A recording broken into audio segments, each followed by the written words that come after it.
Hello and welcome back to Bangali oxygen 2.0 আরও একটি নতুন ভিডিওতে সকলকে স্বাগত জানাই।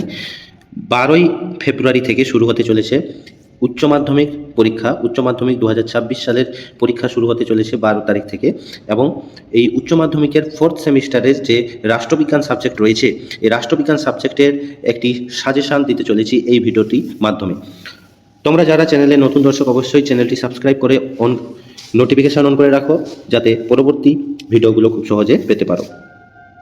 তো রাষ্ট্রবিজ্ঞান 4th সেমিস্টারে কোন কোন প্রশ্নগুলি আসতে পারে সেই প্রশ্নগুলি নিয়ে আলোচনা করব আজকের এই ভিডিওতে। তোমরা যারা এইচএস দেবে, এইচএসের 4th সেমিস্টারের ফাইনাল এক্সামিনেশান দেবে, এই প্রশ্নগুলো মুখস্থ করলেই কিন্তু 100% কমন পেয়ে যাবে। তো শুরু করা যাক আজকের ভিডিওটি। অবশ্যই ভিডিওটি বন্ধুদের মধ্যে শেয়ার করে দাও এবং ভালো লাগলে অবশ্যই লাইক করে দাও। তো এখানে দেখো আমাদের যেটা সিলেবাস রয়েছে, সিলেবাসের মধ্যে টোটাল 6টি ইউনিট আছে। এই 6টি ইউনিট থেকে দুইভাবে প্রশ্ন আসবে, একটা হচ্ছে 4 নম্বরের প্রশ্ন আর একটা হচ্ছে 6 নম্বরের প্রশ্ন। তো কোন কোন ইউনিট থেকে কত নম্বরের প্রশ্ন আসবে এবং কোন প্রশ্নগুলো ইম্পর্টেন্ট সেগুলো নিয়েই আলোচনা করব এই ভিডিওতে। তো প্রথমে দেখো ফার্স্ট ইউনিট, আমাদের যে ফার্স্ট ইউনিট রয়েছে, ফার্স্ট ইউনিটের মধ্যে গুরুত্বপূর্ণ যে প্রশ্নগুলো রয়েছে, 1 নম্বর, আন্তর্জাতিক সম্পর্ক বলতে কী বোঝো? আন্তর্জাতিক সম্পর্কের প্রকৃতি পরিধি সম্পর্কে আলোচনা করো। খুবই ইম্পর্টেন্ট একটি প্রশ্ন, এই প্রশ্নটা কিন্তু পরীক্ষায় আসতে পারে। নেক্সট প্রশ্ন দেখো, একটি স্বাধীন এবং স্বতন্ত্র বিষয় হিসেবে আন্তর্জাতিক সম্পর্কের বিকাশের ধারাগুলো আলোচনা করো। এটা ভেরি ভেরি ইম্পর্টেন্ট কোশ্চেন এবারের উচ্চ মাধ্যমিক পরীক্ষার ক্ষেত্রে। এই প্রশ্নটা 2 নম্বর প্রশ্নটা কিন্তু অবশ্যই করে রাখবে, এটা কিন্তু ভেরি ভেরি ইম্পর্টেন্ট। আরেকটি প্রশ্ন দেখো, আন্তর্জাতিক সম্পর্ক এবং আন্তর্জাতিক রাজনীতির মধ্যে পার্থক্য আলোচনা করো। এটিও কিন্তু ইম্পর্টেন্ট রয়েছে, এটিও করে রাখতে পারো। আন্তর্জাতিক সম্পর্কে বাস্তববাদী তত্ত্ব বলতে কী বোঝো, এর বৈশিষ্ট্যগুলো আলোচনা করো। এটা কিন্তু ইম্পর্টেন্ট রয়েছে। আরেকটি প্রশ্ন দেখো, আন্তর্জাতিক সম্পর্কে উদারনীতিবাদী তত্ত্বের সংজ্ঞা দাও, এর বৈশিষ্ট্যগুলো আলোচনা করো। এটিও কিন্তু স্টার দিয়ে রাখো। 6 নম্বর প্রশ্ন রয়েছে, আন্তর্জাতিক সম্পর্কে মার্ক্সবাদ বলতে কী বোঝো এবং মার্ক্সবাদের মূলনীতি বা বৈশিষ্ট্যগুলো আলোচনা করো। এটিও কিন্তু ইম্পর্টেন্ট রয়েছে। অর্থাৎ এই 3টি প্রশ্ন থেকে একটা ইম্পর্টেন্ট এবং এই 3টি প্রশ্ন থেকে একটা ইম্পর্টেন্ট। তো এগুলোর মধ্যে কিন্তু একটা প্রশ্ন 6 নম্বরের প্রশ্ন কিন্তু আসবে। ইউনিট 1 থেকে 6 মার্কসের কোশ্চেন আসবে, এখান থেকে 6 নম্বরের একটি প্রশ্ন আসবেই আসবে। এগুলোর মধ্যে কিন্তু করে রাখবে, অবশ্যই এর মধ্যে কমন পেয়ে যাবে। নেক্সট দেখো ইউনিট 2 থেকে কি রয়েছে? ইউনিট 2 থেকে কিন্তু 4 মার্কসের একটা কোশ্চেন আসবে ইউনিট 2 থেকে। তো এর ক্ষেত্রে ইম্পর্টেন্ট কোশ্চেনগুলোই এখানে দেওয়া রয়েছে। দেখো, ইউরোপিয়ান ইউনিয়নের গঠন, উৎপত্তির সাফল্য এবং কাজগুলো আলোচনা করো। ইউরোপীয় ইউনিয়ন থেকে কিন্তু একটি প্রশ্ন আসতে পারে, অথবা আসতে পারে আসিয়ানের গঠন, আঞ্চলিক সাংগঠনিক হিসেবে এর ভূমিকা, অথবা এই প্রশ্নটা ঘুরিয়ে আসতে পারে আসিয়ান সম্পর্কে ভারতের ভূমিকা আলোচনা করো, এরকম আসতে পারে। অথবা আসতে পারে দক্ষিণ এশিয়ার আঞ্চলিক সংগঠনের সার্কের উদ্দেশ্য, গঠন, সাফল্য, ব্যর্থতা আলোচনা করো। অথবা টিকা লেখো সার্ক, এরকম কোশ্চেন আসতে পারে। সার্ক সংগঠন হিসেবে ভারতের ভূমিকা কী? কিংবা আসতে পারে বিমস্টেক কীভাবে গঠিত হলো, আঞ্চলিক সংগঠন হিসেবে বিমস্টেকের ভূমিকা। তবে এক্ষেত্রে আমি বলবো সবথেকে ভেরি ভেরি ইম্পর্টেন্ট হচ্ছে সার্ক। এই সার্ক থেকে কিন্তু একটা প্রশ্ন আসার সম্ভাবনা রয়েছে, 100% রয়েছে। তবে যদি প্রশ্ন একটু কঠিন করে, তাহলে এক্ষেত্রে ইউরোপিয়ান ইউনিয়ন অথবা আসিয়ান বা সার্ক, এই দুটোর মধ্যে একটা কিন্তু আসতে পারে।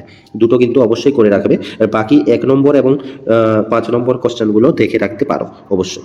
ঠিক আছে, নেক্সট চলে যাবো ইউনিট 3 থেকে কিন্তু 6 মার্কসের কোশ্চেন আসবে। ইউনিট 3 থেকে 6 মার্কসের একটি কোশ্চেন আসবে। তো ইউনিট 3 থেকে দেখো আমি দুটো কোশ্চেন রেখেছি। 1 নম্বর হচ্ছে বিশ্বায়ন বলতে কী বোঝায় এবং বিশ্বায়নের প্রকৃতি বা বৈশিষ্ট্যগুলো আলোচনা করো, ভেরি ভেরি ইম্পর্টেন্ট।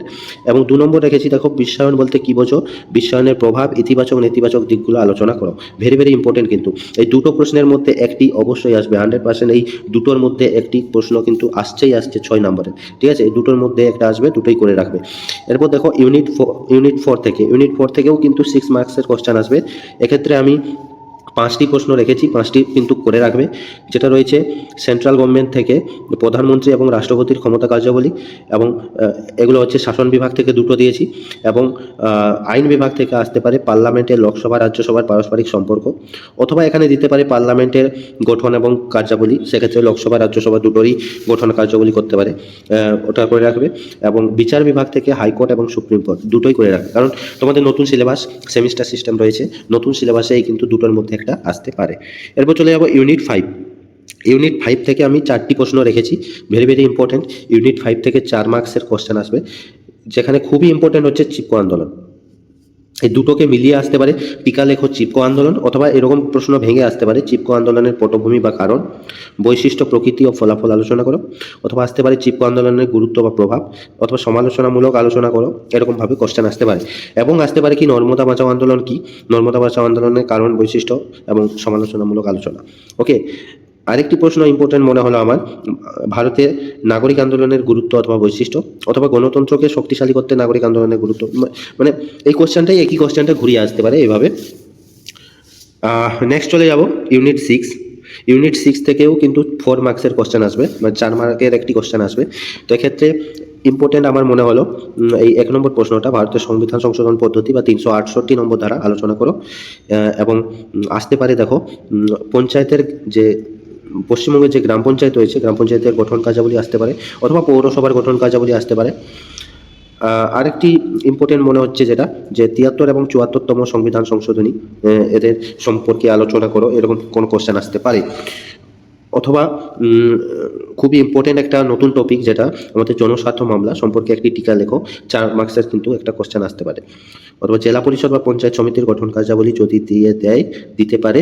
এটা কিন্তু আমি খুব ইম্পর্টেন্ট এই দুটো কোশ্চেন মনে করছি না, ভেরি ভেরি ইম্পর্টেন্ট যেগুলো মনে করছি এই 2 নম্বর, 3 নম্বর, 1 নম্বর আর জনস্বার্থ মামলাটা ইম্পর্টেন্ট মনে হচ্ছে, এবং 73-74তম যে কোনো একটা আসতে পারে।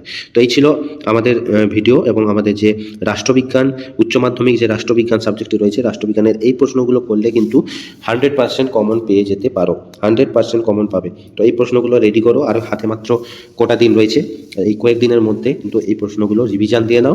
রিভিশন দিয়ে দেখবে পরীক্ষার খাতায় কিন্তু পরীক্ষার প্রশ্নে এই কোশ্চেনগুলোই থাকবে। Thank you so much. ভাই বোনদের সাথে এই ভিডিওটি শেয়ার করে দাও, এবং নতুন ভিডিও পেতে অবশ্যই চ্যানেলটি সাবস্ক্রাইব করে রাখো।